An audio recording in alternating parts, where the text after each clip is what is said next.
Welcome to Your Inner Power with Krista. This podcast is for the deeply intuitive ones, the curious ones, and the ones who follow their own path and embrace their uniqueness. We'll chat about all things spiritual, life's adventures, and always go back to deep self-trust because it's all within you.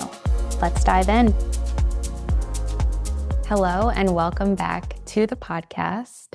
Today, I have my husband on, Michael, once again. We are going to be going over our trip to Costa Rica because it was such a spiritual trip, so expansive for both of us.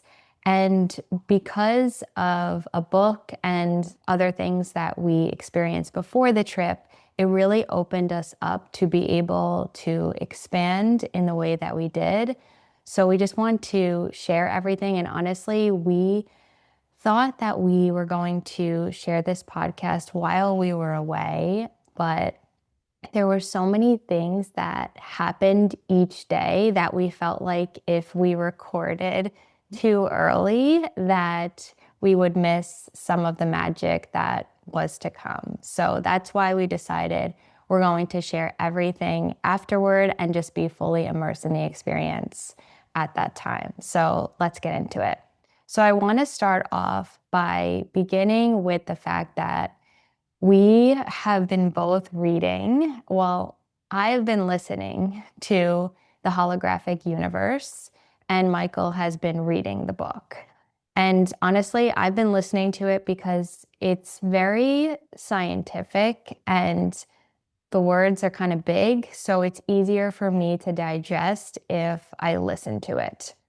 Now, this book is all about how to expand your awareness and really see that you're creating your own reality and you're projecting into your own hologram.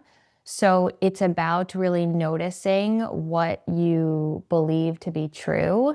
And when you can do that, I mean, the sky is the limit. Do you want to say anything about that? Yeah, I think the book definitely has big words. So I am rereading pages back because I'm like, what just happened? So I have to reread them. But yeah, it is. I think it's really cool because it obviously gives you the spiritual side, right, the hologram side, and all of that. But then it also ties it into fact, which ties obviously bringing in the logical side also with it. So it's a really cool book with that, and it really just makes you think like if all these examples are happening around us with bigger, the book goes into some pretty big examples. How can we use those for smaller, everyday things that are happening to us? Yeah, it's honestly such a good book. I highly recommend it, and just listen to it if you're like me and you're like, I don't know if I could take that in. But I'm also a very slow reader, so I'm still in the middle of the book. I did not finish it yet, and it has been so impactful, just like half of the book in general. I mean, like it's been wild. So even if you just read a little bit at a time or listen to a little bit at a time, you will get something out of it. And I think it's just, yeah, the perspective of like, I know these things spiritually, like I believe them. I don't need the book to tell me like the evidence-based things because I just know them to be true from my own experience. But having that perspective, I think is really interesting, and it just like drives it home even more. And if you're into the kind of scientific aspect, I think it's really, really interesting to dive into that part as well. Yeah, I think definitely recommend it to everybody. It is a slow read. It's not like something you'll just knock out in a day, at least for me, because the words were bigger. So it did take time to read things back. But yeah, it's definitely been, I didn't think it was going to be as good as what it is. So, and it's definitely, like you said, it does take time to read the book because it does give so many examples that it just like keeps hitting home the same idea of what the book is about. It's a holographic universe. So Yeah, and it's like you'll understand the premise of what's coming through and the teaching of whatever they're speaking about, but they'll give you like a lot of examples to drive that home. So it's like different ways of understanding the same thing and seeing it play out in different scenarios and different examples. And I think it's just really eye-opening. And the reason why I'm speaking about this in this podcast episode that's supposed to be about a vacation is because we both were leaning into this book before this trip, and there was a reason for that. Like, clearly there was a reason for that, and it really helped me personally, I would say, just lean in further into intention. If you know me, or listen to any of my content and what I speak about in this podcast in general, I talk so much about intention and how it's so important to hold strong intention when you're doing spiritual work and just going about your life and doing day-to-day things, because when you have that strong belief, that strong intention, you can really create your own reality. And I think that intention is kind of the secret sauce, and this book really has driven home that idea for me in a deeper, more expansive way. And also being really present and in the moment and allowing myself to be grounded more in the here and now. I think the book has really driven that point home with me as well. So like those two pieces I have been consciously working on before the vacation, and then like really leaning into that within the vacation. And I think because when I think two people can be more powerful than one. So it's like when we're both holding the intention to expand in this way, and we're both reading this book and we're both like in it's really incredible how like it's kind of like almost like telepathy, or like we're both like the power. I could just see like our brains kind of like melding together. That's what I'm seeing in my head right now. And it's like that creates the crazy synchronicities and experiences that we had. Well, it's funny that you just, because you don't even know about this. I was reading something else this morning about, because I think it ties into this book, which is something else. It was about the idea of like when let's say you're thinking about something or somebody and they call you right after, right? We've all had that happen to us. It's the idea of that. That's the example of how we're all one conscious. So I think this ties exactly into that, right? It's like two people are kind of thinking about that because we're all together. So I think that's what the book really is pushing also. Yeah. And showing us. The idea of oneness and unity, and yes, and that we're all psychic. Yeah. And that's just like so natural. And the more we can kind of open ourselves up to that in a deeper way, your whole life really your whole life changes. It's life-changing. That's why I think this book is just a wonderful example. I mean, I'm sure there's other books out there as well, but it's just when you hold that intention of really diving into something, like we have really went into this book, everything else can expand. So whatever that is for you, whether that's like a teaching, whether that's a book, whether that's working with a mentor or being in groups in some way, it's like when you hold the intention to really lean into something, it works, I feel. I also don't think it's like this one book is now like, okay, now I know.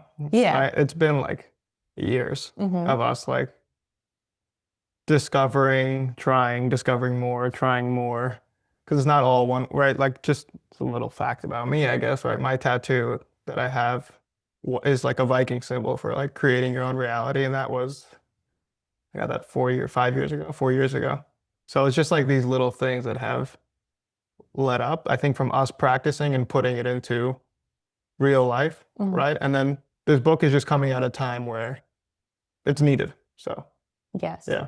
And we're able to expand together in that way.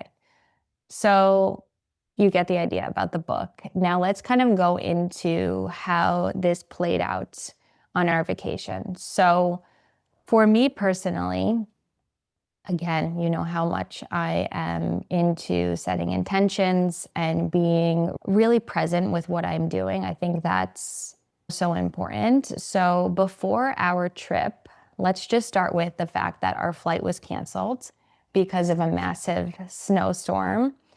And we were supposed to leave on Tuesday, and they said there were no more flights out until Friday, which would have like pushed our whole trip, and we would have to change the hotels, and all of that is just kind of like a mess because we don't like paying extra for like insurance or anything like that. So it would just be like we would have to cancel and rebook.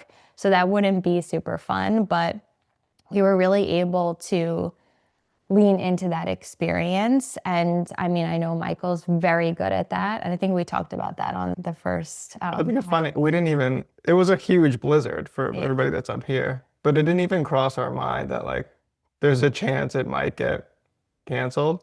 We just kind of prepared. Like, oh, it's fine. We'll be fine.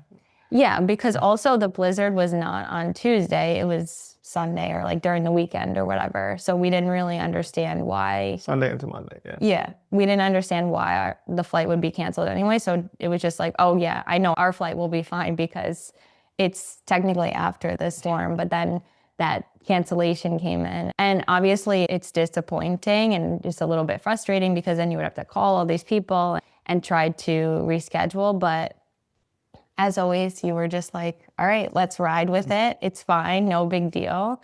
So we were just trying to figure out how that was going to work. And I really tried to lean into the idea of that this is happening for me and just kind of trusting in it. Like, obviously, everything that's going on in the world is really unpredictable, especially just at this time. And I knew that I wanted to go into this vacation in a really open state because there's just a lot going on and that can be scary, and I don't want to lean into that fear. I really want to lean into my own inner knowing and being present and understanding that each and everything that I encounter is for me. So that's what I really tried to lean into. And then it so happened to be that you were able to get a flight out on Tuesday. We were actually able to leave on Tuesday when we were supposed to leave, just in the evening instead of in the... Well, we thought it was going to be Friday. Yeah. They told us Friday.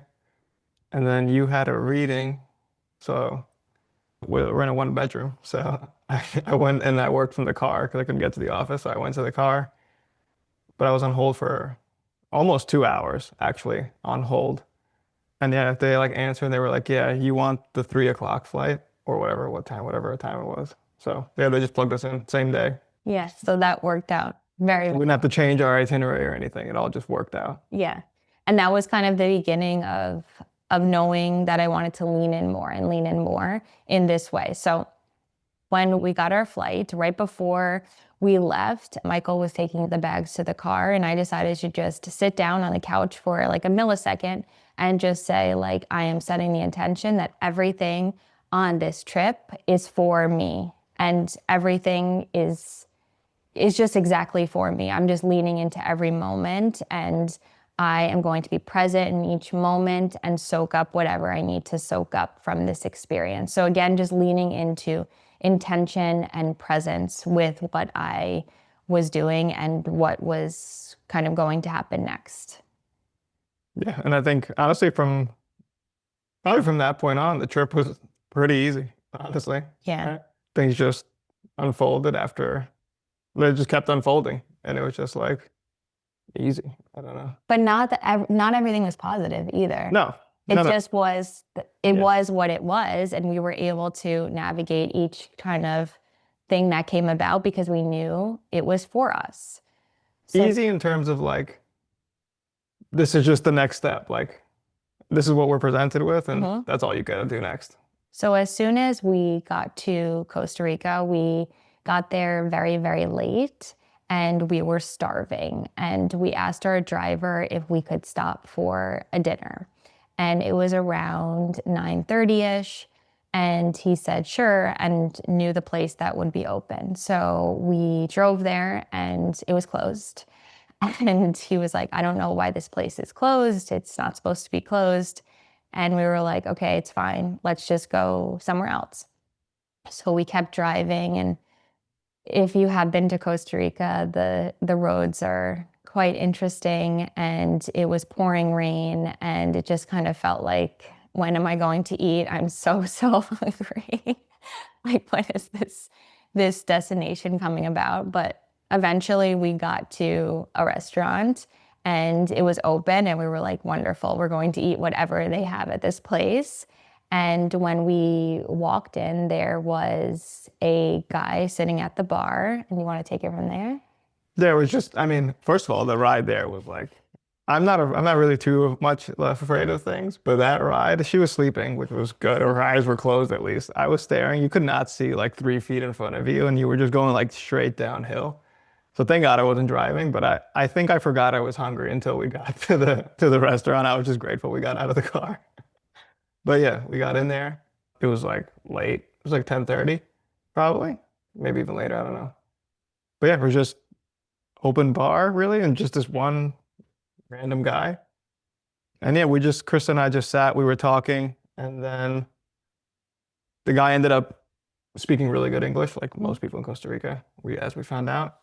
And just a super nice guy, just telling us pretty much all about Costa Rica, his own family, how he was in America for college and things like that. We both spoke about back and forth, like funny stories.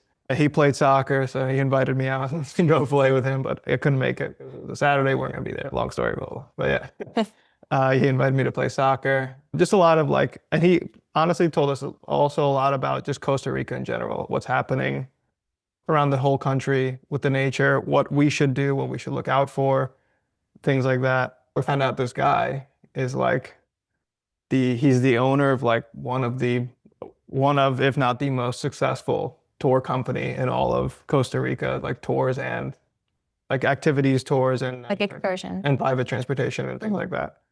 Um, Ended up offering a discount to us, sent me his personal number. And yeah, it was just like we had nothing booked. Yeah, Right? what We are had the nothing chances? booked. We had nothing booked.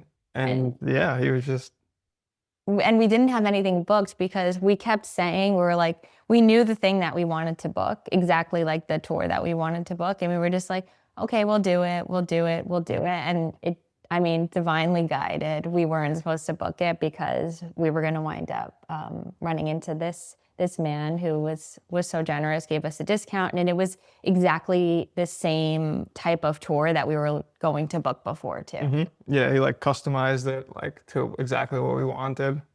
It was just like, again, like what I meant by easy before, it's just like, okay, I'll definitely do it. Now I'll book it. Yeah, now I'll book it, no problem. Yeah, so that was even him just like, as we went to find out more in Costa Rica, just like how beautiful everybody is in terms of like this guy was connecting us with the waitress who didn't speak the best English. And even though there was a language barrier, we were still all laughing and like, Yeah. it was just a great dinner over like chicken and rice. It wasn't like a crazy, it was just chicken and rice. Yeah. Yeah, and the waitress made me this special like lemonade juice drink with their herbs, and it was just like it was so like friendly. They were so friendly and so welcoming, and they just wanted to kind of, I guess, show us the ropes a little Yeah. bit. Yeah. And they were so like proud of, well, he was especially because he spoke better English, but proud of like the beauty of the country and things like that. So definitely like for their first dinner and like interaction with people, it was just like, it's like, all right, I can't wait for the next day, honestly. That's what it really felt like. Yes. And then we wound up booking that tour with him, and he had availability. And when we went on that tour, it was like an all-day tour. Basically, it was like 3 different tours in one. I don't know if anyone else would have done this. It was a lot. Well, it wasn't, we thought we were booking 3 tours. We didn't know we were booking 3 separate hikes. That's what we didn't realize we were doing. So it was really a morning hike, an afternoon hike, and then an evening hike, which we didn't know we were going to do, but yeah. Yeah, we were very sore afterward, but it wound up again being so magical because we did the first 2 hikes, then we had lunch, and then the people that were on the tour with us didn't wind up doing the last hike. So it was just us and the tour guide. It was literally like a private tour. Yeah, because I guess I didn't realize that like people could just book the first and then they get dropped off if they don't want to, if they're not continuing. So yeah, by the third one, it was literally just us and the tour guide. So we ended up having really a private tour of the RNL volcano. Exactly. And like just learning everything, just us two. So And then the other part about that was that it was very rainy and we couldn't see the volcano. And we didn't really care because we just felt like, well, we are in a rainforest. I mean, obviously to be expected, it's going to rain. So if it is just going to be cloudy where we can't see the volcano, oh well, we'll definitely come back because we love it. So we were just like, whatever.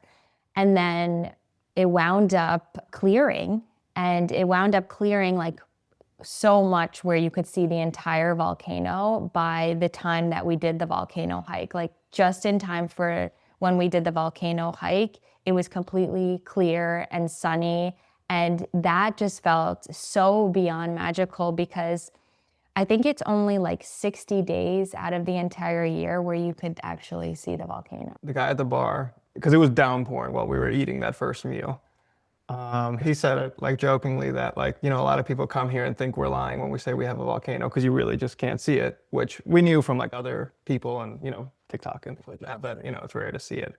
So he was saying like, if you do see it, which he doubted because of the way the weather was, like you're one of the lucky ones that get to see it. Because our first full day, I don't even think we knew which direction the volcano was in. We were looking around like, where, like, is that it? I don't know where it would be. And then even on that first day, I think we did a coffee tour. We did a coffee tour. Same thing. That guy said the same thing, that he didn't, you know, it's unfortunate that you can't see the volcano since you're leaving in 2 days or whatever. And then the next day when we did all those hikes, it was just like slowly clearing, right? And I think on our second hike, we were able to see like parts of it. And then by our volcano hike, you saw the whole entire thing. And it was like, okay. Like, it was so cool. even the tour guide was like, this is amazing. Like, I'm so happy. Like even he was taking pictures of the volcano. So yeah.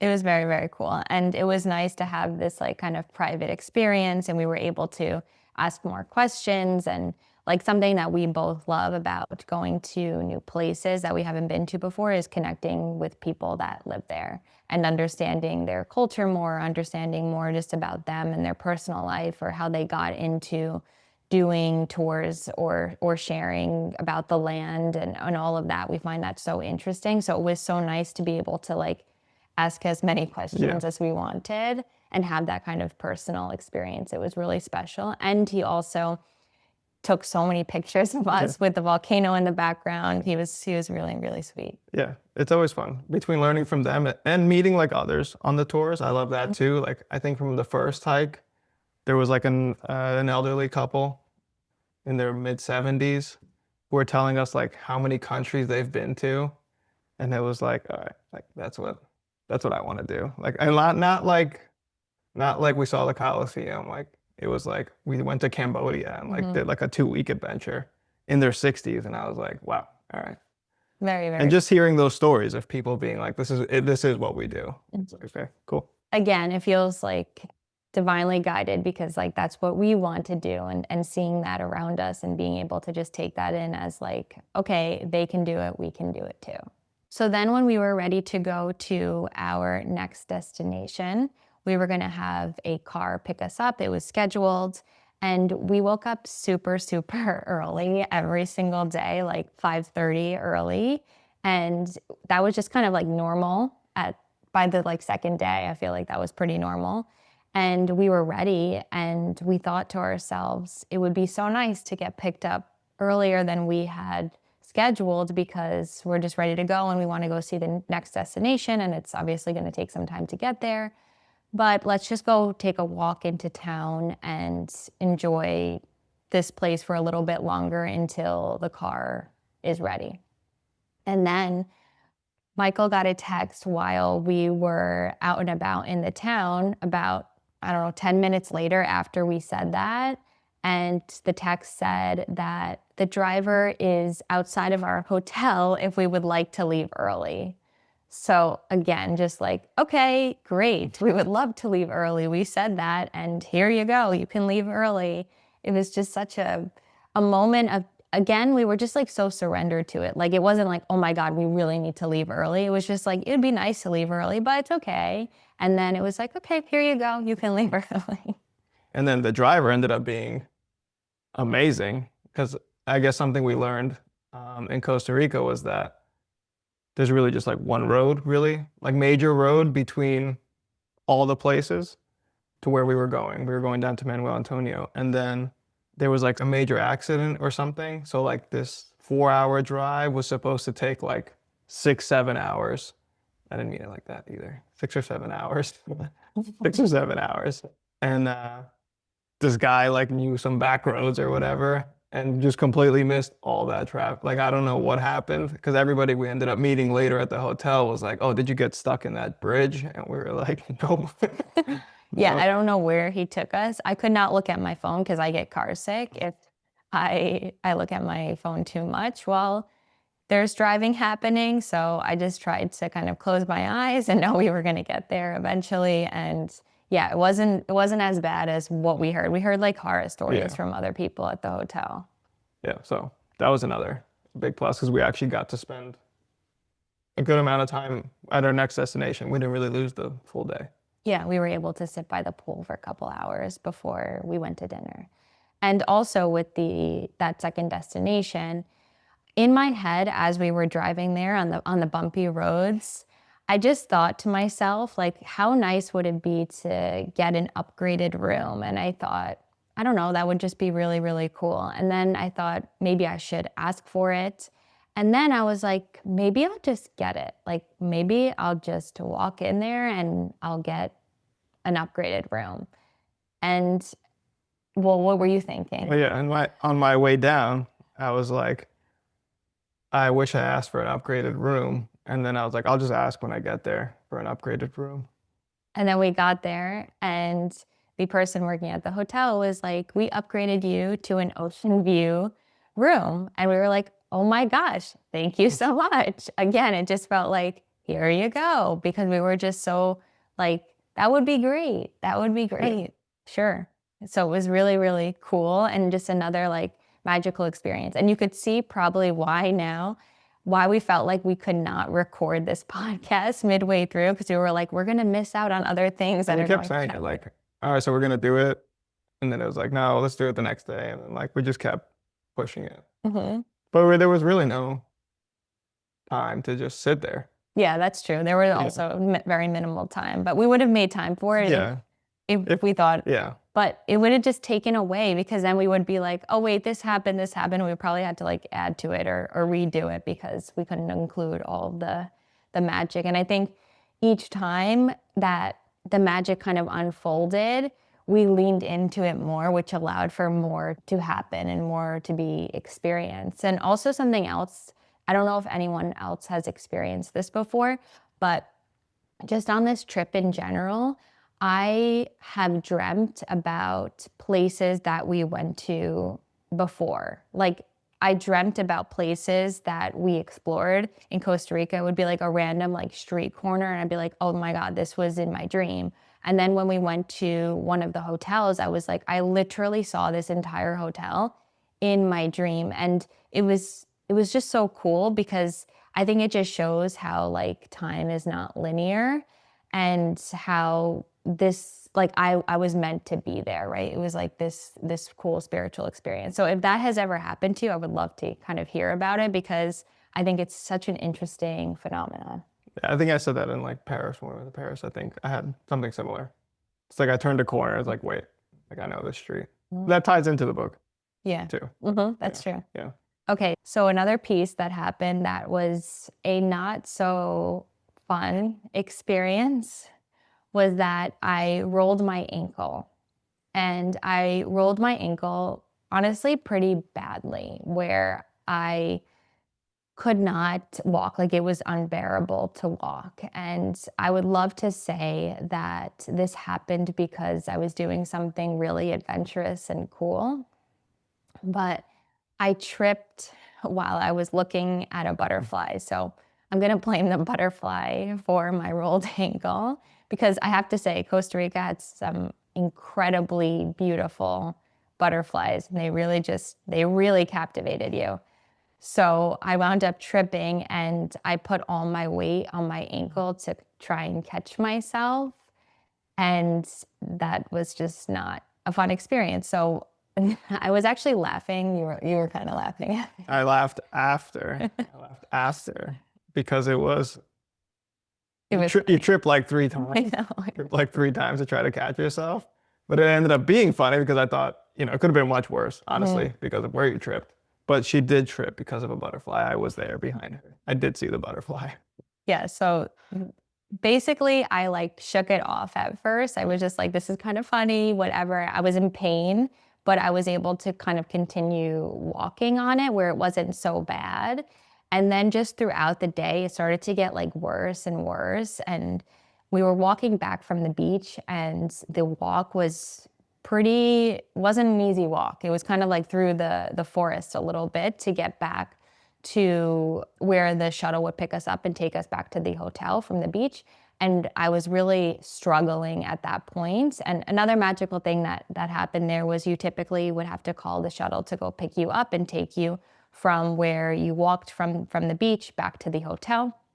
And it so happened to be that the shuttle was just waiting there. So that was wonderful because I was really, really struggling at that point. And I was able to just get into the shuttle and go straight back to the hotel.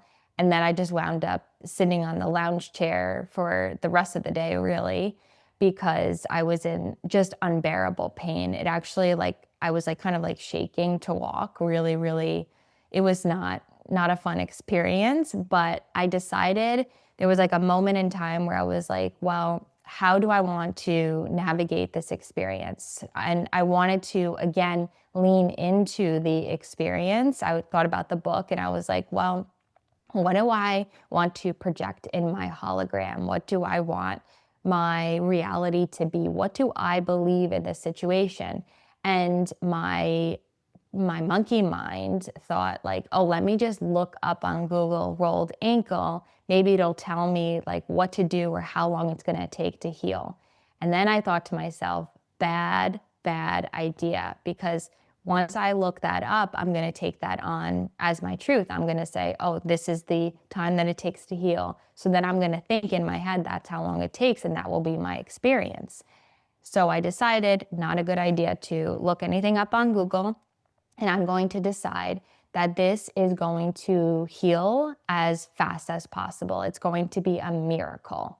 So I decided as I was putting the ice on to be so intentional with putting the ice on, like that this ice is going to heal me. And I really like thought about what was going on in my body and just being very, very intentional with each of kind of the healing things that I did.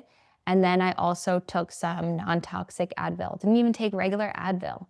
The non-toxic one, I really leaned into it being anti-inflammatory. I think it is. I don't even know if it is, but it doesn't really matter because that's the point, is that it's really with the power of myself. It's not because the medicine is doing it. It's because I believe the medicine is doing it. So I said to myself that this stuff is magic. These are magic pills right here, and they are going to help to heal me. And everything I did, I really did with intention. And it started to get better and better throughout the day, still in a lot of pain, but better and better. And then by the next morning, it was almost back to normal. And then by midday, I was completely back to normal. So really, it only took 24 hours. And I think that experience really showed me just an example of a very practical example, because I experienced it, of how powerful we are because I really leaned into believing it. I believed that I was going to be healed. And I think part of the reason why I was able to believe it was because I didn't outsource my power to Google. I didn't outsource my power to looking it up or asking someone else's experience. I just decided I'm going to have my own experience and it is going to be miraculous. And that's exactly what it was. What do you have any thoughts about this? I mean, that is true with like what you were saying too, with the idea of like this magic pill or what. It's really, I think, exactly what you're saying. It's like if you believe it'll work, it'll work, and if not, it won't work. And I don't mean to like divert to another one, but it's like when I thought I was taking, I take magnesium before I go to sleep. This is on another trip, right? I think Yeah. on another But trip in Spain. in Spain. It was in Spain, and I was taking the magnesium, whatever. Or I thought I was taking magnesium, and then after like 4 days, you were like, "You've been taking the Advil, the non-toxic Advil, the whole entire time." because it looks exactly the same. I had no idea, but I thought it was the same thing, and it felt like the same exact thing. Yeah, and then he had the same experience that magnesium would typically give him because that's what he believed that he was taking. And actually, also something else that's funny is that I sent him upstairs to the room to grab the non-toxic Advil to help me with my ankle. And I said to him, please remember which one is which because it's right next to the magnesium again, and I don't want to be taking magnesium. Imagine if I was taking magnesium every 4 hours. But I guess, yes, that's the point, is that it technically, maybe it doesn't even matter because you create your experience. Another piece about this vacation that was so exciting for us was that we were going to be able to see so much wildlife that we have never really been exposed to before in its natural habitat. So monkeys obviously were a really big one that we were really looking forward to seeing. And the resort that we stayed in actually was kind of like built into the rainforest, and they allowed for the animals to naturally come into the space. So there were sloths in the trees, there were macaws all around, those gorgeous like rainbow birds, and monkeys. Monkeys were all over the place. And it so happened to be that 2 mornings, monkeys came to our balcony, literally on our balcony. They were running right in front of us, And one of them even tried to take my bathing suit bottom because it was drying outside, and it like picked it up and it thought it was food. And I was like, that's not food. And it ran away. But that was one of the coolest experiences because that was even before we were doing the excursion or the tour to see monkeys. And we got like a sneak peek, and then we started seeing them all around the hotel. Well, I think we actually saw most of the wildlife just naturally, like not on a tour, which was really one of the coolest things of the whole trip, honestly, was that we would just be walking and you see people looking up, and then all of a sudden you're seeing whatever, a sloth, or I think we saw all three main types of monkeys on the actual, just walking, like in the resort. Yes, that's so true. And but this is funny also, is that the resort had this little trail called the Monkey Trail, and I hurt myself right before the Monkey Trail, not on the Monkey Trail, but before the Monkey Trail. And we would walk the Monkey Trail every single morning to see if we could see them, and we never saw a monkey on the Monkey Trail. I saw one animal. I think I saw one thing move. It was just out and about and throughout the hotel and on our balcony. And it was really so magical to be able to see wildlife, but in the wild, not at a zoo, truly in the wild, just living their lives, and you just kind of like observe them. Obviously, we didn't disturb them. They were just going about their day. I mean, I tried to take my bathing suit bottom, so I did say, please don't take that. Maybe in a different way than that. But other than that, of course, we didn't like touch them or disturb them in any way. We just were able to kind of watch them. And it's such a magical, the coolest thing to be able to see animals in their natural state, being able to just roam free. It's so beautiful. Yeah. And I think even I think the people at the hotel and tour guides in general, like their love for nature, which I think was very, very nice to see. Like nobody was touching the animals. Nobody was really had the laser pointers. And like somebody did, there was some tour guide that did, and like you saw the other guys go up and tell them like to not use that. It's not allowed. So just things like that, like people were really respecting nature, which, they're not using the nature, right? They were actually respecting it and trying not to bother the current ecosystem. It's like the people there cared for the nature as if like they were part of the nature. And I believe that, I believe we're all one, and that nature is God, I am God, you are God. And to be able to see this holistic kind of way of living, I think was really cool. Well, it's just like little things too, that what they were telling us. Like one thing that sticks to my mind is, I forgot the name of the tree, but there was like some tree that it's like if something is like, for example, I think they had to redo a sidewalk or something on this trail. So as they were redoing the sidewalk, it messed up the tree's roots or something like that. But the tree is able to, over time, actually shift its roots to another side. Like that sounds pretty, like it has a brain. Like that's so cool. I thought like, wow, like this tree that just looks like a tree to us is actually like conscious of what's happening and able to move its roots and, understand that I have to move from here to over here. And eventually over time, it takes a long time, but eventually it will move. I thought that was pretty cool. Yeah, and there were so many kind of nuggets of information that we received from the guides about either plants or animals and the things that they would do. Like they just knew what to do and how to do it at the time that they were supposed to. These plants, these animals, like they have consciousness, and to be reminded of that, like I know that, but to be able to kind of hear the way that they're navigating and that they know what to do and how to do it and how they work together. It's just a remembering of who we are and how we really are all one.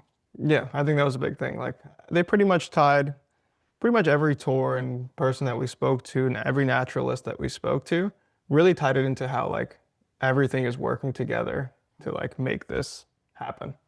And it's really cool, like from those small ants to like these trees to whatever predators are out there and, different things like that. So, yeah. It's really, really beautiful to be able to witness it. And I feel so blessed. So that's part of the reason why I love traveling and I love immersing myself in the experience. So if you haven't gone to Costa Rica and just listening to this makes you a little bit intrigued, I think there's a reason for that. So allow yourself to maybe explore the idea of going there and putting it on your bucket list, or maybe you went there before and maybe this is a ping to go back, or maybe you think of a place that you feel really drawn to just by listening to this. And I encourage you to get out there and go to the places that you're drawn to, because there's medicine there for you. Yeah. And if you have recommendations similar, yeah, send them over. Yes, of course. We would love any recommendations that you have. To close out the podcast episode, I'm going to talk about the end of the trip. So on the last day, one of the animals that I really wanted to see was a toucan. And we didn't actually wind up seeing a toucan on any of the excursions that we went on. And on the last day, I was looking outside. I was on my balcony where we saw the monkeys, and I saw a toucan in the trees. And I was like, oh my gosh, check. That was the last animal that I wanted to see. And I got to see it right outside my balcony in my hotel room. Like, how cool is that? And I snapped a picture and it felt like, oh, thank you very much. And then another thing that happened was that we had a very late flight back. So we had an 11:30 p.m. flight back to Newark, and we wanted to be able to spend the entire day or most of the day still at the hotel, just kind of soaking up the sun, maybe going to the beach or whatever we wanted to do. And we didn't know how exactly we would do that because checkout is at 11 o'clock a.m. So we said, we'll just like pay whatever. If we have to do like maybe a day pass or something, we're fine with that. So we went to the hotel desk to ask them what are our options for the day. And they said, well, you'll check out from your hotel room at 11 a.m. And then you're still technically a hotel guest, so you can enjoy the amenities all day. And then we have a shower room right before you depart to go to the airport. And we were like, oh my goodness gracious. Like, this is great. How much does the shower room cost? Yeah. Yeah. So we were like, how much is the shower room? And they were like, it's free. I never heard of that before in my life. I never heard of that, but I think it's like the most genius idea. It was just like an hour that you could book And it was a room. It wasn't just a shower. Mm-hmm. It was an actual like lounge. Yeah, small room and just a shower. Mm-hmm. Yeah. Which felt so magical and a wonderful way to kind of end the trip. And again, I just felt like it was because we were like, okay, whatever we need to do, we want to stay here and we want to continue to enjoy the amenities. So we'll pay whatever we need to pay. We didn't feel any contraction around it. We just felt like no problem. And the universe was like, here you go. We were like, thank you very much. And that's what it felt like. Just the whole trip felt so magical. And it was so magical because of our intention, because of our presence. Like, I even personally, I typically meditate every day. I love meditation. And I actually did not meditate at all formally throughout the vacation because it was very, very long days. As I said, we were waking up at 5:30. Breakfast was literally at 6 o'clock. We were like putting on our clothes, going to breakfast. Then the day was starting, and then we were sleeping by like 9 because we were just exhausted. So to meditate would have been really difficult because you would have had to leave the room and we would have to figure out how to kind of like navigate all of that. And I just felt like it felt too much pressure. And then I would just be checking off meditation on the list. And it didn't feel intentional at all. That didn't feel right to me. And that's the way I believe all spiritual practices. Like, you should want to do them and it should be fun and expansive and it should be something that lights you up. And if you're just feeling like, oh, I'm doing this to check it off the list, so I meditated, I don't think that that's the way we should be going about our spiritual practices. So I just decided to let that fall to the wayside and continue to lean into presence. And I would come back to the present moment again and again. Anytime that I felt myself kind of floating outside of that moment, I would just bring myself back and bring myself back and bring myself back. And I think that's one of the most powerful spiritual practices that you can do. Even when you're channeling, it's like it's all about the present moment. It's about coming back to where you are in this particular moment in time and space to be able to receive the channeled information. I think it's just the trip in general was like meditative. That's the right word to use. I think because I meditate also, but like I didn't feel like I had to, if that makes sense. I didn't feel weird or like I didn't feel like, oh, I should be meditating or anything. I felt like no pressure to do it. It just felt like the trip was meditative itself. Like, and that could be just from disconnecting and really just being present, honestly. Like, I don't know, like sometimes when you like mess up your routine or something like that, you're like, oh, I should have meditated or I should have done that. I didn't feel any like regret for not meditating or anything. It just wasn't, I didn't feel necessary for me either because the whole trip itself felt, yeah, meditative. Yeah. It was like there were no shoulds. We allowed the shoulds to kind of melt away.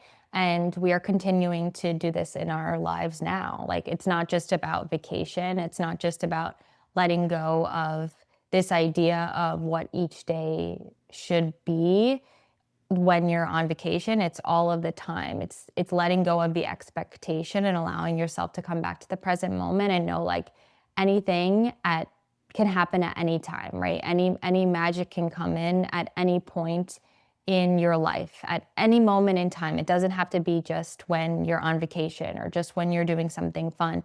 It could be any day. It could be on a Monday at 3 p.m. Your whole life can change. And we watched a movie before we went on vacation. It was called, I The think, People We Meet on Vacation. The People We Meet on It's Vacation. also a book, I believe. And I'm a sucker for rom-coms. So yeah, it was a good movie. I did really like it. But I really thought about it a little bit, about the idea of the movie. And what I took away from it, I think was like, why not be the person you are on vacation? Right? Because I think when both of us, or I'm sure most people in general, go on vacation, you turn off the whirlwind, if that makes sense, as much as you can. You turn off the whirlwind of whatever's happening back at home, whatever's happening just in general. Why can't I do that here? Obviously, like you're gonna have to be on your phone. It is what it is. When you're at home, you have work to do, things like that. But how can we like limit that and still be that same open, present person on vacation? I don't think you're two different people. I think you're just choosing. I think you're choosing to do both, if that makes sense. So how can we choose to just be Michael in Costa Rica or Spain or whatever is the same one as Michael in New Jersey? Why can't we do that? And I think it's possible, right? And that's something, I think you said it, that like every time we go on a trip, there's something else I pull from it. And I think from this trip, that's like a huge thing that I'm currently trying to figure out. How can I do this in my current schedule and environment? What do I need to change in my daily habits and schedule to align with how I felt then? Because that's how I want to feel. And I do think it's possible. Absolutely. And leaning more and more into presence. I think that was wonderfully said. I'm going to leave it there. Thank you so much for listening. And please reach out if you have any other recommendations of places to go. We're always open to those. And we will talk to you very soon. Bye. Bye, guys. Thank you for tuning in to this episode of Your Inner Power with Krista. If this episode resonated with you, please leave a rating and review. This helps my podcast grow and reach new listeners. You can connect with me on Instagram at Krista Nastu. And if you're feeling called to go deeper, links to work with me can be found below. Until next time, remember, everything you need is already within.